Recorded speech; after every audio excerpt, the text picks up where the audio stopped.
Hi friends, how are you today? I hope you're having a wonderful day. Can I vent really quick? Okay, thank you. I just need to get this off my chest. This week has been so backwards for me. The last 2 days, I'm whispering because I'm embarrassed. The last 2 days, I've slept through my alarm. I missed an important dentist appointment that I've waited over a month for. And I don't know, why am I doing this, you know? I'm getting up, turning off my alarm, and then going back to bed, but I have no memory of it.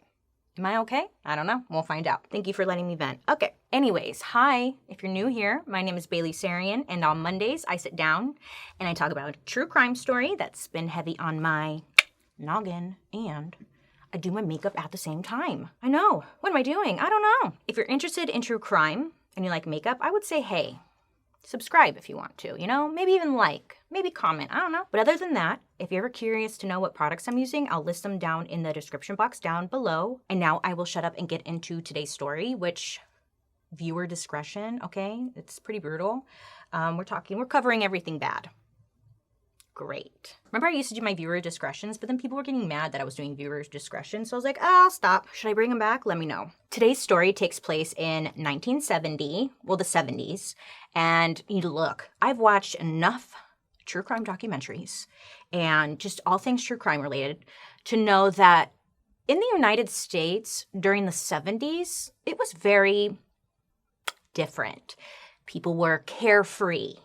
Maybe a little too much in some cases, which might have something to do with why so many serial killers we cover always seem to come from this decade, right? People were just living and not making smart choices. That's okay, we can't blame them. They were living in the moment. Anyway, so today's story, yeah. One more complaint, please, so let me get it off my chest. I hate allergies. My eyes are watering, my nose is running, and it's like I'm trying to look gorgeous and flawless. You can't run. Nose and eye, you can't. You're gonna ruin everything for me. So if I look like garbage today, it's because I don't know. I'm feeling so insecure. I'm sweaty. Okay, thank you. Nowadays we have DNA testing. Security cameras are literally everywhere, right? And then of course we have the internet. But back then none of that was there. Now some see this as a pro, others not so much. Even something as simple as a background check was much more difficult to perform back then. And if you were convicted of a serious or violent crime, there wasn't a whole lot stopping you from just moving on with your life afterwards and giving yourself a new name. They'll never know, because they wouldn't. It's wild. You could get away with so much back then. And I think that's why serial killers really thrived, in my opinion. I don't know. With all of that being said, it brings me to today's topic. We are going to be covering a killer who, because of everything I just mentioned, was able to operate across the entire United States for over a decade. A man suspected of kidnapping and assaulting little girls and boys in California, murdering women in New York, and some shit going down in between, okay? And yet, this killer, this ugly, vicious killer, still made an appearance on one of America's most popular television programs at the time. Today's story has been asked for since I started Murder, Mystery, and Makeup. Today we are talking about Rodney Alcala, the dating game killer. Which, can I just throw something out there really quick? He's known by the dating game killer, but really he should be called the photographer killer because that's mainly what he did. Can I rename him? I'm going to. Okay, let's get into it, baby. Now, of course, we know him today as Rodney Alcala, but when he was born, he was given the name Rodrigo Jaquez Alcala Bucor, and he was born in San Antonio, Texas. I think I nailed that.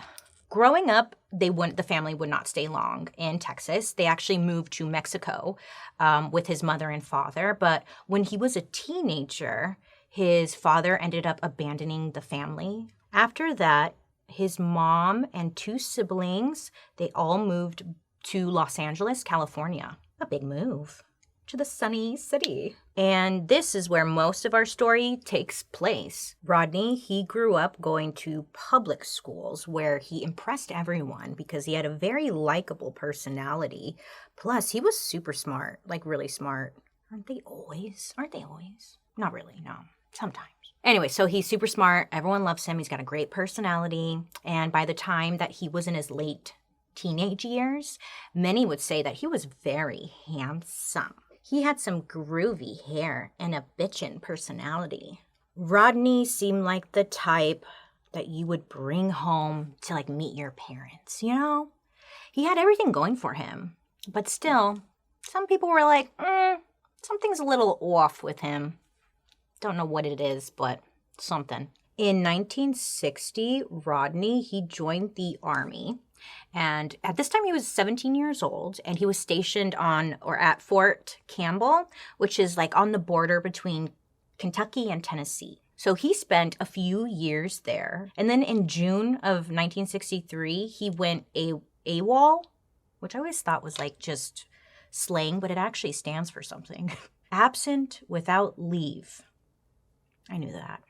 But I didn't. But I did. Anyways, that's what it means. So he went AWOL. He disappeared. He ran away. At this time, he had been given a weekend pass to visit Nashville. He asked, can I take a little weekend trip to Nashville? And they're like, sure. But Rodney, he used the pass to instead steal a car and also a credit card. And then he drove himself all the way to New York City, baby. Which this was like a 13-hour drive. But okay, he did it. Soon after he got to New York, he went straight to like different bars and just really doing his own thing. And then it wouldn't take long until he like became violent, okay? One night, he's in New York and he's leaving one of the bars he was just at. And he notices this woman walking alone. See guys, if there's any guys watching this, see, this is why we are scared to walk alone, especially at night, because this could happen. So this lady's walking down the street, minding her own damn business, living her life. And for whatever reason, Rodney, he would say he felt this deep urge inside to like chase and attack her. Yep, something inside him was saying, chase and attack her.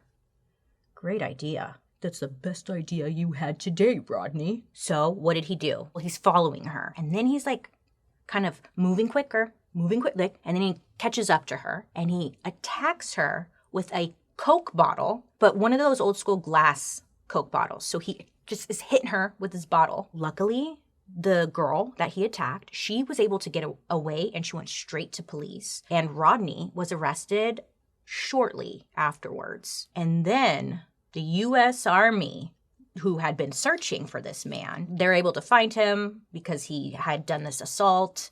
Police get in contact with them. They pick him up and they're like, okay, we're bringing you back to base. Now, Rodney seems to be a free spirit. He doesn't like people telling him what to do. So they're like, we're taking you back to base. And Rodney was like, no, you're not. He plays along and then somehow he manages to escape the U.S. Army guys who have to take him back. He escapes. I guess what had happened, this is the only information I could find, because like, how do you escape? They were getting on a train, but the train had stopped and they had to like get to another train. So it was kind of crowded because people are moving and grooving. So when they were switching trains, Rodney just disappeared in the crowd. So Rodney escapes, and I have no idea how because I couldn't find any information, but he somehow makes it all the way back to California to go back to the family home. He must have stolen a car or something again. That's my assumption, but couldn't figure that out. So the family had welcomed Rodney back into the home. You know, his mom was happy, like, my son's back, yay. They noticed, well, his mom did, notice something was different with him. Like, he was acting quite unusually, is how they put it. I mean, not only had he run away / escaped from his army base on the other side of the country, but when he got home, he was a different person. I guess what happened was Rodney started like coming onto his younger sister, going as far as like exposing himself to her at random times. Yeah. And at this point, you know, the family had no idea what to do with Rodney, but luckily for the family, I guess. No, I don't really know. There's no luckily in this story. Eventually, the military caught up with him again. And once he was back in their hands, Rodney pleaded guilty to the AWOL charges against him. Yeah, because that's illegal. He had a psych evaluation done and was ultimately convicted, resulting in a fine. Convicted for going AWOL, but also the attack on the woman in New York. So, yeah, he had to pay a fine. That's gonna stop him, huh? And then For some odd reason, he was honorably discharged from the military. Now, normally, honorably discharged means that you are honorably discharged. It just doesn't make sense because Rodney was found committing assault in New York, and the evaluation found him, quote, totally unsuitable for further military duty. But they still gave him honorable discharge. I don't think that's very honorable, attacking a woman, but okay. Who am I? No one comes to me for ideas. Yeah, so honorably discharged, great. And the whole thing was chalked up as a nervous breakdown. No big deal. He'll be fine. Have a good life, Rodney. And that was it. He was out of the military. This guy's like a mystery, though, Rodney, because like through all the research, it's hard to find like any direct quotes from him. I guess he wrote a book at some point, or he worked with someone on a book, but I couldn't figure out what book. I don't know. He's still like a mystery after all the research and stuff I did for this story. It's just like, I don't understand him. The whole reason I do murder mystery makeup is to understand these people. And some of them I'm like, I still don't get it. I don't get it. Weird. Well, after all of this, Rodney tried to get back on like the straight and narrow, you know? So he ended up enrolling at UCLA, and he was a photography major. And this is where he made like a lot of friends. I mean, despite the persona that seemed to be emerging underneath, Rodney was, again, a quite charming guy. People loved him. People would say that when they saw him, he was always smiling. He had a camera in hand, taking pictures of everything, everyone. And he was quite popular on campus. Everyone seemed to say nothing but something positive about the guy. It was easy for him to make friends in college because he had a camera in hand. He could just like go up to just about anyone and ask to take their picture for a project, of course, you know, or he's practicing. Not because he's like doing anything weird with the photos. No, why would you think that? Yeah, so he would go up to people and be like, hey, can I take your picture? And again, back then, 70s, people were flattered to get their picture taken. Like, oh my God, me? He was a likable guy. In September of 1969, Rodney was out for a drive, and he was like just down the street from this hotel called Chateau Marmont. And it's like one of the most famous and oldest hotels in West Hollywood, California. I should do a dark history on it. Fascinating story. But he was over there. Great. So as he was driving past the hotel, he noticed a young girl walking alone down the street. Oh, yes. Her name was Tolly Shapiro, and she was 8 years old. Yeah. 8 years old. So Tolly, she was walking down the street on her way to school, and she was wearing like this cute, bright sundress. Her family, they were actually staying at the hotel because they had a fire at their home and it completely damaged it.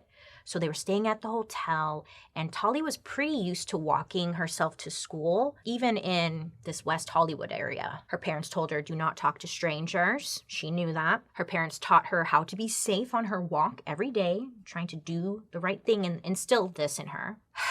But Rodney, he sure had a way with words, I guess. Shit. It must be like the smile or something, the hair, I don't know. So Rodney sees her. He pulls the car up alongside the sidewalk, you know. So he's like right next to the curb, rolls down the window. He's like, hey, do you need a ride? So Tolly actually says, she says no, and she keeps walking to school. But Rodney, he kept at her, continuing to drive like at the edge of the sidewalk, curb. Street, just trying to stay close to her on the sidewalk, and he's like going slowly. And eventually Rodney told Tolly that he knew her parents. Got her with this one. Tolly still didn't want to get into the car, but she also remembered something else her parents had taught her: to respect her elders. Damn it, respect the elders. So she thought that if this adult was a friend of her parents, you know, and he's an older gentleman, he's older to her, she probably should listen to him. She believed him. And she got into the car. Damn. I probably would have believed him too. Oh, you know my parents? Oh. Okay. Shit. When Tolly hopped into the car, she told Rodney when her classes started, and he decided that they had, quote, plenty of time, end quote, before she needed to be there, and instead he drove his car straight back to his apartment. Luckily for Tolly, or unluckily for Rodney, depending on how you want to look at it, maybe both, someone else was watching her that day. Now, we don't know exactly who it was, but what we do know is that someone thought it was a little odd to see this car along the curb, like following this little girl. So a person sees this, thought it was a little odd for a small girl to be getting into what seemed like a random car from off the street. I mean, they don't know, they're an eyewitness, but they could tell like something wasn't right. So this eyewitness actually followed Rodney's car back to his apartment. And good for them. I love this little investigator. This is some shit I do. Then they saw Rodney force Tolly, the little girl, inside, which is about as suspicious as it gets. So this person, this eyewitness, calls police. Love to see it. Love a good Samaritan. Love a good eyewitness. Thank you. Police come out pretty quickly, and the first officer who showed up was Chris Camacho. Now, you can see many, many interviews with Chris Camacho because of what he does. Let me tell you. So Chris Camacho is concerned as soon as he got to the front door. He could hear someone on the other side of the door, but they weren't responding to him, like knocking. So he's knocking, nobody's answering. It sounds like a shuffle. And then Chris, the police officer, he said it sounded like then there was like a struggle going on. And a second later, the police officer says that the curtains opened up because there's like a window facing outwards, right? Curtains open up, and standing in the apartment's front window was a completely butt-ass naked Rodney. Hi. The officer's like, hi, can I speak with you? Like, what the hell? Rodney tells the officer through the door that he had just gotten out of the shower and told the officer to wait while he got dressed. But this officer knew this doofus was lying because when he opened up butt naked, Rodney was completely dry head to toe, not dripping with water or wet hair, you know, not like a glisten of waterness, nothing. So the police officer's like, you did not get out of the shower, you liar. Lie detected. So, I mean, this officer responds quickly. He kicks down the door. He gets inside. But by then, Rodney had already headed out the back door. Now, the officer found Tolly on the ground near Rodney's kitchen, and she was not in good shape. Her clothes had been tossed aside, and she was bleeding heavily. And the police officer's like, there's no way that this little girl, like, this is all her blood. There's no way, because it was insanity in there. And on top of that, she had a really heavy metal bar. I guess she was like on her back on the floor, and the metal bar was placed across her neck, and it was like pinning her down. Rodney may have gotten away that day, but because of that officer, Chris Camacho, Tolly did too. Oh yes, she survived. Incredible. She ended up staying at a nearby hospital for months. She spent over a month in a coma, and most doctors were not sure that she would even wake up from it. And doctors were like, even if she does wake up, they were not optimistic about her recovering afterwards. She was in really bad shape. But little Tolly, dude, she fought hard. She survived. And I believe she's still alive today. I'm pretty sure. So the police end up searching the rest of Rodney's apartment, and they found a school ID from UCLA, so they knew exactly who this person was. But then on top of that, the police officers came across a collection of photographs. Oh yeah. There were dozens of photos of little girls and boys who looked like they had been treated exactly like Tolly did, you know? And it was just so many photos. He took photos of all of this, and they were like, oh my fucking what? But now they're like, okay, this guy is obviously unwell and doing some real fucked up shit. But where did he go? He seemed to have vanished. Rodney, he ran off to a familiar place, New York City. This time, though, he decided to change his name. So Rodney changed his name to John Berger. And he ended up enrolling at the New York University's School of Arts, where he studied film. I guess back then you could be like, yeah, my name's John Berger. I want to go to college. And they'll be like, sure, you're in. I'm not really sure. I didn't look into that, but that's what it sounds like. So he's going by John Berger now, which is like hilarious to me. It's kind of hilarious to me because in my mind, I imagine like, he's like, I should come up with a name. And he's like, okay, John, because John's a very safe name. And he's probably like looking around, sees a Burger King and is like, Burger? John Burger? That's my, that's just what I imagine in my mind. John Berger. Okay. After attending NYU, Rodney, or John, started working as a camp counselor in New Hampshire. A camp counselor at a camp for children. Yeah, before there was background checks, time was just wild. You could do whatever you want. So one day, 2 camp kids had been walking from camp down to the post office when they noticed something strange. Back then, post offices around the country, they often had posters for missing children and wanted men on their walls, like on display. Maybe they still do.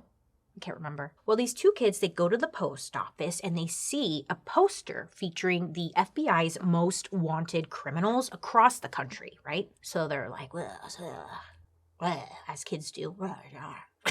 Sorry. Okay, look, one of the faces on the posters that they saw looked very familiar to them. They were like, wait a minute. It was a picture of a man named Rodney Alcala, and he was wanted in California. Now, these kids, they were not familiar with the name, but one look at that poster, and they said to themselves, like, hey, doesn't that look like Mr. Burger? Looks just like him. So the kids, they go back to the camp and they go straight to the people in charge and tell them what they saw. Sure enough, the people in charge, they also recognize the picture that's labeled Rodney Alcala. And shortly after that, the New Hampshire FBI came and picked Rodney right up. Now, pop quiz, what do you think happened? Answer now. If you guessed Rodney is a freaking magician and always had an exit plan, then you're right. Because once again, boom, magician, he disappeared. Where'd he go? Where'd he go? I thought he was in custody. No, he's not. It was just a little escape. He was caught quickly after, but I just wanted to mention that because he was some kind of escapee, wasn't he? So he is captured. He is arrested, and he's placed in jail waiting for his trial. This trial was regarding the attack, assault, and almost freaking murder on Tolly. Remember Tolly, the young girl? That's what he's being tried for. Rodney waiting in jail, waiting for trial. Finally, it's time for trial. Unfortunately, though, Tolly and her parents, they had moved down to Mexico to get away from where she had been attacked. They wanted to go somewhere safe, so they went to Mexico and lived there. So when prosecutors asked them to allow Tolly to testify against Rodney, the family said absolutely not. No way. Tolly had already been through enough, and she's just a little kid. Like, no, we can't do it. Unfortunately, without Tolly's testimony about what Rodney had done to her, the police were not able to charge him with anything in the case regarding Tolly. I know. I'm sure we can understand why the family didn't want her to testify, but also it's like, fuck. So instead, he got a plea deal for having committed child molestation, which unfortunately is a much weaker charge that does not carry much punishment. Yep. I know. Makes no damn sense. Back in those days, the state of California was using an indeterminate sentencing model. I know. I was like, what's that mean? Basically, this meant that a parole board was in charge of like how long Rodney would be in prison instead of a judge. So now it's like a judge. Rodney, again, I've mentioned this before, but he was a smooth talker. People loved him. I don't know what it was. He was, though. And he knew exactly what to say and like how to act when his case came up for review. And because of that, he was released in just 34 months. Yeah, just under 3 years. I needed to make sure I knew what I was doing. So 3 years, just under 3 years. And just like that, Rodney was a free man. What's even more crazy is that almost right after he was released, he was arrested again in California for, I guess he was found like smoking marijuana with a 13-year-old girl. So after that, he was sentenced to another 2.5 years in prison and was once again released on parole in June of 1977. Bro, we haven't even gotten to the murders. I know. Speaking of which, 1977 literally is like serial killer prime time. Oh, all the famous serial killers. John Wayne Gacy. I think all the serial killers were like thriving at this time. Okay, so Rodney's free after his marijuana charge, and for some godforsaken reason, his parole officer lets him go to New York for a summer vacation. And boy, it was a hell of a summer in the city that year. The heat was unlike anything New York City had seen ever before. There were literal mounds of trash piling up on the street because at the time there was a sanitation worker strike. Violence was at an all-time high. It was also the year of the infamous New York City blackout, when entire sections of the city went without power for days. Oh, it's wild. If you don't know, Google it. The things that happened, not good. Chaos. So Rodney Alcala was there through it all. And he spent most of his time like just roaming the streets and asking people to take their picture. He's still using that one, and it worked for him every time. Like if he liked them, he'd chat them up, get to know them a little bit, and then sometimes he would arrange a meeting for more photo sessions. He's like, hey, do you want to model for me or something? You know? So Rodney seemed like a professional enough guy. He had a nice camera, so it's like he wasn't lying about being a photographer. And it's like, come on, who doesn't love having their picture taken? It was just a little too easy for him. Damn it. A little too easy. Well, one woman he took pictures of was Ellen Hover, the daughter of a well-known nightclub owner. I'm serious. She has like a whole other story. Anyway, on July 15th, literally the day the blackout ended in New York, Ellen Hover was reported missing. So that same day, the police went to her apartment and found an entry on her calendar for that very day. The entry said, John Berger. So the FBI, they actually immediately recognized the name. They were like, that's Rodney. And they came straight to him for questioning. The downside is that they were not able to arrest him because Ellen was still considered missing. They had no body. They had no evidence. They just had his name written on a calendar. So Rodney tells police that he and Ellen had simply met up for pictures. And then once they were done, she went home. He never saw her again. I mean, he's like, that's all, pinky promise. So the FBI knew like something was up. But again, they didn't like have anything to pin on him. So 11 months go by, and that's when police discover the skeletal remains in the woods of the Rockefeller State Park Preserve of Ellen. Yep, they found her. Poor thing. So once her skeletal remains were found, by then, Rodney was already gone. He had left New York. He was back in Los Angeles. And it would be decades before the police learned it was Rodney who even left her there. They thought it was him, but they didn't know it was him. You get it. You get it. So Los Angeles in the late 70s was much like that of New York. There were several killers on the loose, and bodies were like piling up. LAPD was overwhelmed, and a lot of cases just ended up going unsolved for decades. I don't know why I said it like that. Decades. So Rodney, he comes back to this warm welcome, and he is like, I am home, baby. This is my new playground. So Rodney, while he was back home, he went to the beaches, the mall, any type of like popular social spot. He was going there, all with camera in hand, asking to take pictures of anyone that he found interesting. So he would go up to these women and he would really zhoosh them up. Wow, you're so beautiful. You should be a model. Can I take a picture? Can I take a picture of you? Again, charming guy. He had a way with words. So between 1977 and 1979, Rodney spent time taking pictures of, well, he took pictures of many different women, but there were 4 women that he took pictures of that were all coincidentally found dead. Later on, their bodies would show signs of extreme physical abuse and sexual assault. The first of these women was Jill Barcombe, a 19-year-old from New York who was actually just in Los Angeles visiting. The second was Georgia Wixt, a 27-year-old who was a local nurse. The third was 32-year-old Charlotte Lamb. And finally, Jill Parenteau. She was 21 years old and a college student who lived in Burbank. So all of the victims had signs of a serial killer who raped his victims. But unfortunately, all of them were thought to be victims of other killers on the loose. So police were just not linking any of these murders together. They're like, nope, can't be.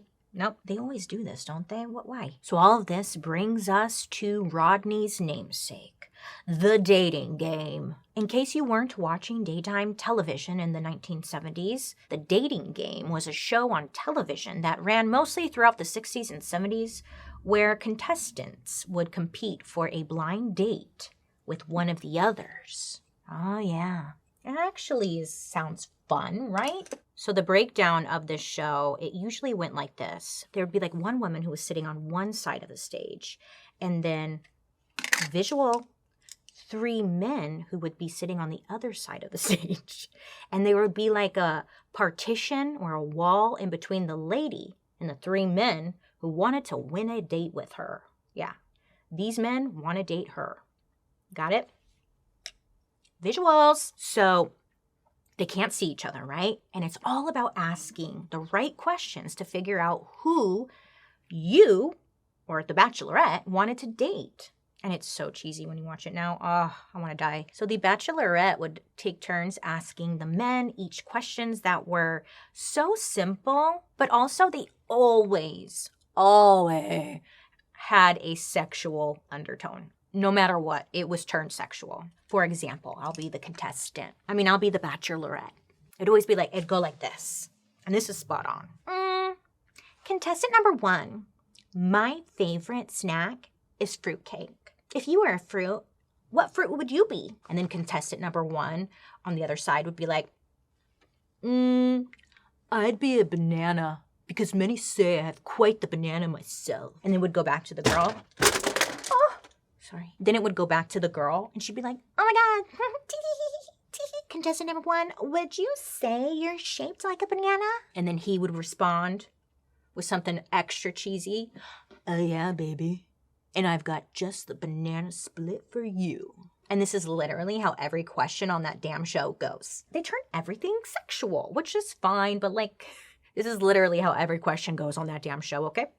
I was spot on. Anyways, good times, fun show. But at the end of the show, the Bachelorette, she would pick her choice. Who she most connected with.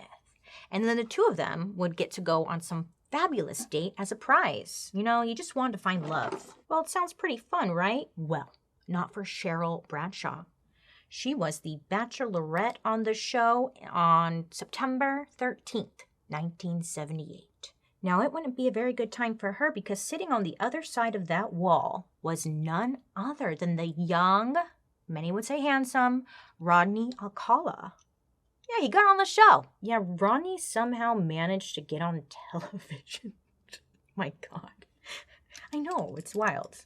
He's contestant number 1, I think. So on the dating game, they would always introduce the contestants, give a little bio. So when Rodney was on the show, they introduced him as a successful photographer, which is only accurate in ways that they were not intending. But okay. To be fair, back then, these shows, they didn't do background checks on contestants. Yeah, which this just proves that. I did come across an interview with a couple of the show's lead staff from back in the day who actually remembered putting Rodney on the show. There's this woman named Ellen. She was working as the contestant coordinator, and she worked with Rodney and actually is the one who brought him on the show. She said in the interview, immediately she thought Rodney would be perfect for the show. She described him as striking. And according to her, that's enough. You're in. Get your ass over here. You're striking. So that's how he got on. Jill Parenteau, the victim from Burbank I mentioned a little bit earlier, Rodney had actually killed and tortured her 2 months before showing up on the dating game. It's even more weird because it was 2 months almost to the freaking day. Like 2 months to the day that he had killed and tortured poor Jill. And now he's on this fucking show. Just creepy. He really did that. He really thought that was a good choice. Anyway, Rodney, he ended up winning a date with the bachelorette Cheryl. But good for her, because after she met him, she ended up calling like the dating game show, their staff. She said, quote, I can't go out with this guy. There's weird vibes that are coming off of him. He's very strange and I am not comfortable. End quote. Pretty straightforward and very alarming. It's one of the only windows we have into like how Rodney was behind closed doors when he felt like no one was watching. And yes, back then they said weird vibes in the 70s. Groovy. I just thought that was cool. She said weird vibes. I was like, same. So I messed up my eyeshadow and I don't know what to do now. All of that hard work went down the drain. Okay, but good for Cheryl. Luckily, she listened to that intuition of hers, and she did not see Rodney again. I don't know what happened. Nobody knows what happened, but something happened enough to spook her. Call the staff and never see him again, right? I know this is murder mystery makeup, and I rarely ever talk about my makeup looks, but I've been doing my eyeshadow for far too long, and I just messed it up. Breathe. So several months after Cheryl had ghosted him, Rodney claimed his final victim. So he's still living in Los Angeles at this time. And Rodney was walking up and down Huntington Beach, just looking for more people willing to let him take their picture. And he wasn't being subtle either. Like, he was reported to police for offering multiple little girls marijuana as he roamed around. I mean, I'd probably take it, but you shouldn't.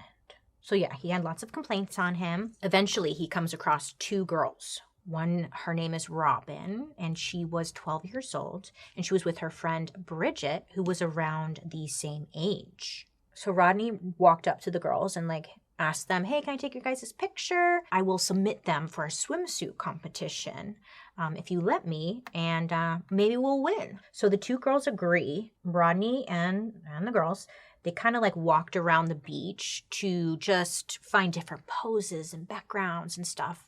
But for Rodney, his focus was on Robin, the little girl Robin. So before he could lure Robin away, once again, someone else was watching.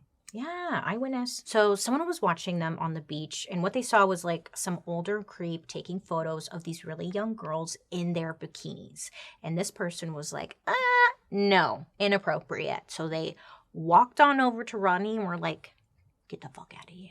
I don't know what they said because I couldn't find that, but I'm assuming they were like, whatever, Anyways, so Rodney actually just runs off. Somebody also called police, and the police came out. The girls gave a police report as to what happened. So once they're finished with the police report, they start to head out. And that's when Robin realizes what time it is. And she's freaking out because she has dance class that night and she's gonna be late, To help her get there on time, Robin's friend lent her bicycle to her and told Robin, don't stop for anyone, just go to your dance class and then come back. Give me my bag back. So Robin left the apartment on the bike a little before 4 p.m. But as you may be guessing, she did not make it. Somewhere between her friend's apartment and her dance class, Robin disappeared. Bridget, Robin's friend, got a call from one of Robin's siblings asking if she knew where she was. When Bridget told the person on the phone that Robin had left an hour ago with her bike, that's when Bridget found out that Robin never made it to class. So sad. It just happened so fast. So that same night, Robin was reported missing. And with no bike and no body to be found, the police once again had nothing to go on. So 12 days later, Robin's shoes were found in the Sierra Madre Mountains, which is in California.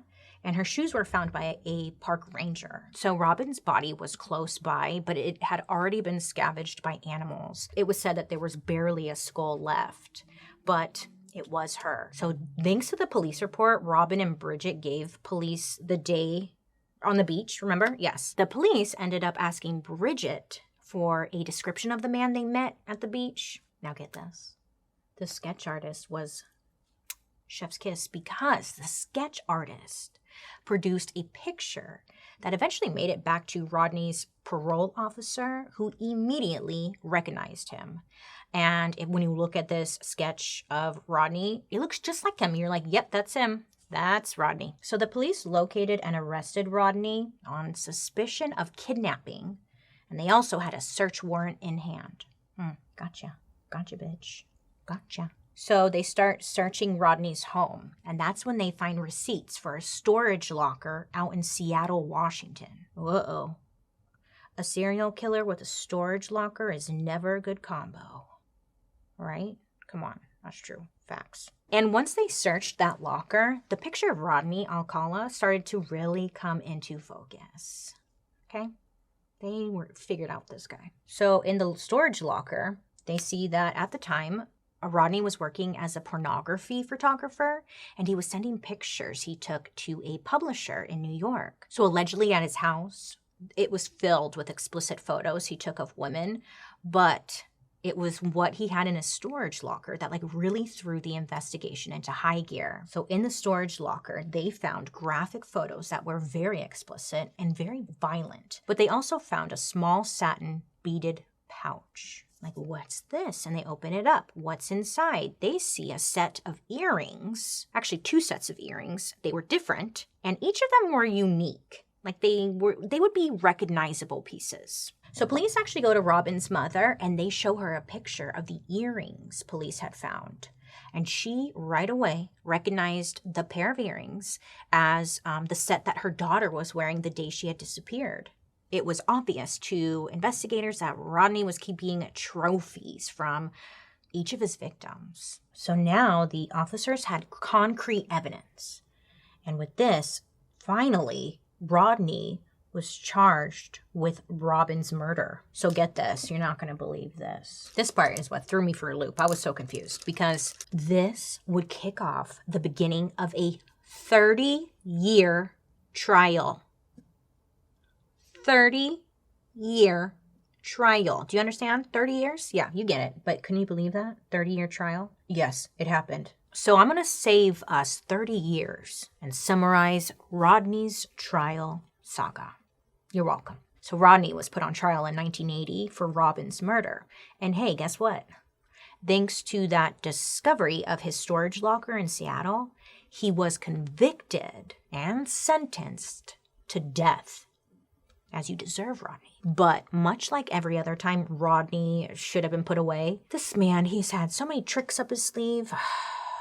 Boo. So on Rodney's appeal, his lawyers were able to argue that the jury in his trial had been influenced by the prosecution. Basically, they said that the jury's decision came more from the knowledge that Rodney was a convicted child molester from back in the 70s, rather than the evidence that they had on Robin's death. That's what they're saying. So he had a retrial in 1986 with a new prosecutor. Now, this was 7 years after he murdered Robin, okay? And guess what? Once again, Rodney was convicted and sentenced to death. Again.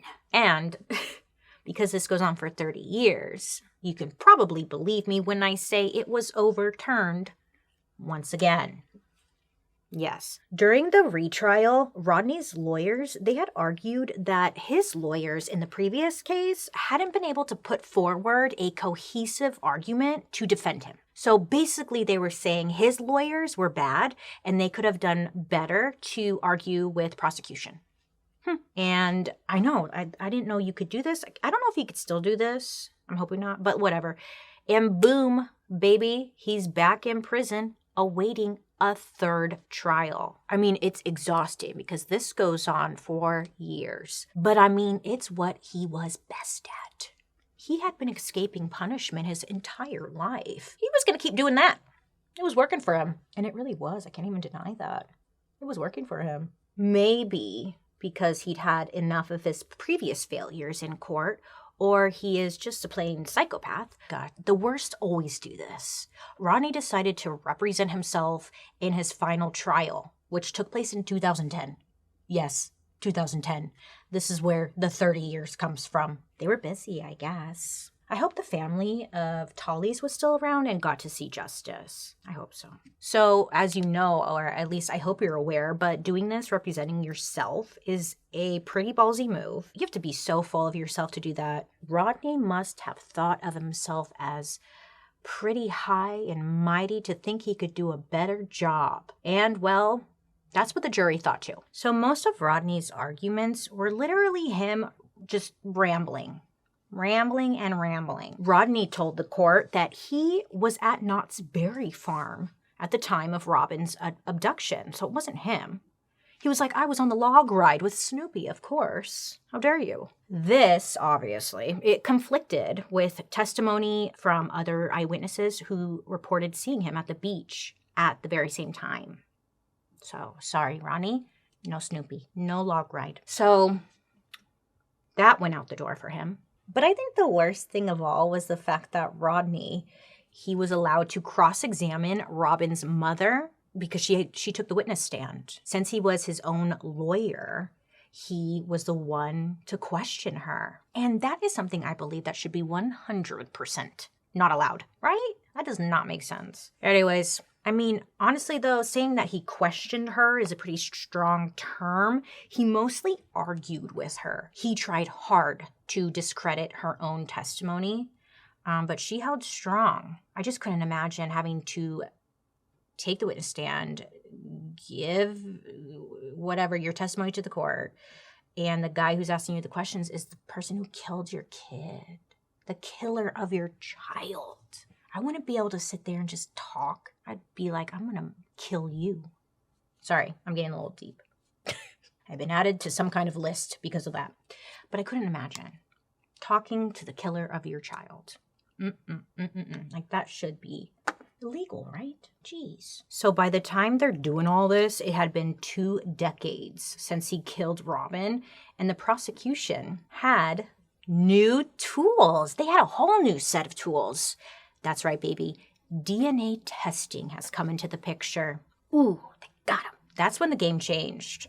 Okay. So the prosecutors in charge of putting Rodney away a 3rd time knew how big of a case this was and wanted to make absolutely sure that there was no way he could get out of this again, right? They're exhausted by this loser. So they had the earrings they found in Rodney's locker DNA tested to see exactly like where they came from. And that's when everything came to surface. It wasn't just Robin's DNA that came back from the earrings. There was also DNA from Jill Barcombe, Georgia Wixton, Charlotte Lamb, and Jill Parenteau. I think I'm saying her last name wrong. I'm so sorry. And because of DNA testing, just like that, it goes from 1 murder charge to now 5. Thank God for DNA testing. I don't know how anyone solved mysteries. I really don't. It must have been so hard. So get this. Guess who makes an appearance in the courtroom? You'll never guess. Tolly Shapiro. The girl in the beginning of the story? Yeah. She comes to court. She's now a full-grown adult, and she testifies against him. So I watched an interview with Tolly, and she said before the trial, Rodney had approached her and threw her for a loop. I guess he had recognized her. And she said that he looked directly in her eyes and just apologized. Period. He apologized. Tolly would say in the interview that she actually heard nothing. Like, it was in one ear, out the other, and it didn't matter if he apologized to her or not. She knew she had to testify and put this man away. Good for her. So for the bajillionth time, the jury found Rodney guilty. And once again, he was sentenced to his 3rd death sentence. Yeah, I mean, 3rd time's a charm, I guess. Shit, it took a while, but they got him. I mean, luckily, like, when he was waiting for trial, he was sitting in jail the whole time. Like, good, at least they do that shit. You know? Could you imagine if they didn't? Now, whatever happened to that Ellen Hover girl, right? The girl who disappeared in New York after the blackout? She had the thing on her calendar about meeting Rodney or John Berger. So was that ever solved? Well, I got to looking into that, and it was actually, yes. Investigators linked him to her death in 2013, and they also linked him to another death. It was an airline stewardess named Cornelia Crilly. She lived also in New York, and she was there while Rodney was living there in 1971. Cornelia, she was found strangled to death in her own apartment. I know. And because of DNA testing and all of that, like, they probably never would have figured it out. Okay, so then you're probably wondering, well, how many people did Rodney Alcala actually kill? Unfortunately, my friends, we may never really know the answer to that. But for these 7 women, he was convicted, and he lived out his days in prison until his death at the age of 77 years old. And that got me thinking, because, like, I didn't get me thinking, I just kind of was like, what? Because 7 women he was convicted for, and then he died at 77 years old. 777. I was like, damn, he's lucky even when he died. Told you, magician. Just before Rodney died, he may have let one final admission slip. See, back in the summer of 1972, right after Rodney would have been in New York, a woman named Christine Thornton, and she was from Texas, she went missing. At the time of her disappearance, she was pregnant, and she was traveling with her boyfriend, and they were going to Montana. Somewhere along the way, the two of them separated, and then no one had seen her since. Or the baby. Right? Shit. That shit freaks me out. So 5 years after she went missing, the bones of adult women and a small child were found in the brush desert of Wyoming, which is like, Rodney was everywhere. I don't like that. Everything that can go wrong with my makeup today is going wrong. I just stabbed my eye with mascara. Oh God. I knew it would happen one day. So years later, the police, they actually published all of the photographs of the women that they had found in Rodney Alcala's storage locker. And Christine Thornton's sister, she went and saw the photos, and she recognized Christine as one of the women that Rodney had taken a picture of. Yes, the FBI, they uploaded all of the photos, not all of them, but like a lot of the photos they found from Rodney's collection onto their website. Nothing graphic. So if you're like, ooh, let me go look, they're all just normal pictures. So because of this, they were asking for help from the community. And luckily her sister saw the picture. So fast forward to 2016. And investigators were able to confirm the bones were from Christine, and Rodney was back on the hook for another murder. Sorry, I went blank there. He was back on the hook for another murder. Christine. By this time, he was in his early 70s, and he was bound to a hospital bed, and he was just sitting in prison, pretty much waiting to die. Investigators, they go down to Rodney's cell, and they show him the picture Christine's sister had recognized of her. And they asked him, like, hey, do you know who this is? And, of course, he denied it.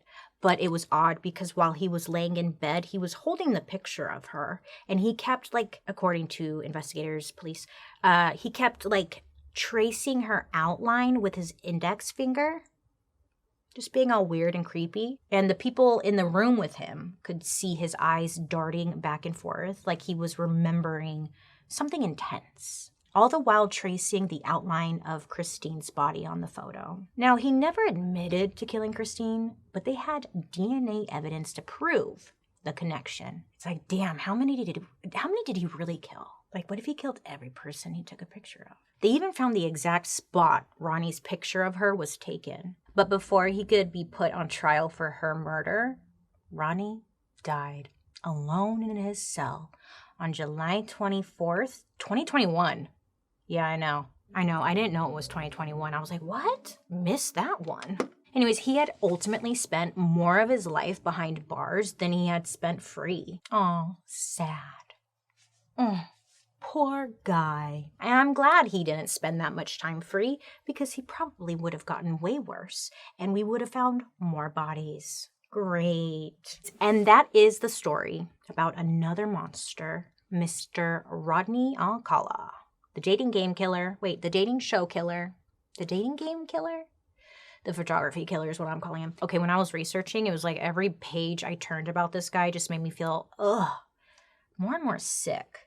The fact that he killed Christine raises even more questions than it answers. With how much freedom Rodney had throughout the 60s and the 70s, I mean, he could have killed dozens more. Some in the police even think his body count is probably most likely in the triple digits. Police, again, they had released some of the photographs from Rodney's possession in hopes to locate / get names of more of the people in the photographs. Again, no, they are not graphic images, you weirdo. They are just normal ones with clothes on. I will leave down in the description box the link to the photos. If you're curious, they do still need help naming potential victims of his, because you just want to give the family some closure, huh? Anyways, this, my friends, is a story about Rodney Alcala. He's still a mystery to me after doing all this research because, again, he never really gave much, like,